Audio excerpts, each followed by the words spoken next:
এদিকে চলতি অর্থবছরের বাজেটে সরকারের পরিচালন ব্যয় বাড়ছে ২৮,০০০ কোটি টাকা। আর এর বিপরীতে বার্ষিক উন্নয়ন সূচক এডিপির আকার কমবে প্রায় ৩০,০০০ কোটি টাকা। এর মধ্যে পরিচালন ব্যয় ৫,৩৫,৩১৭ কোটি টাকা।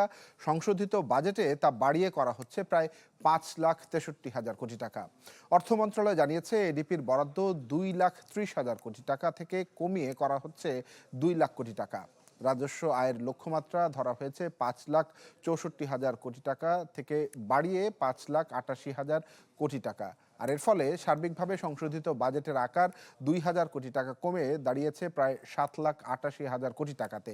অন্যদিকে দেশে কাঙ্ক্ষিত বিনিয়োগ না হওয়াতে জিডিপি প্রবৃদ্ধির প্রাক্কলন ৫.৫% থেকে কমিয়ে ৫% করা হচ্ছে।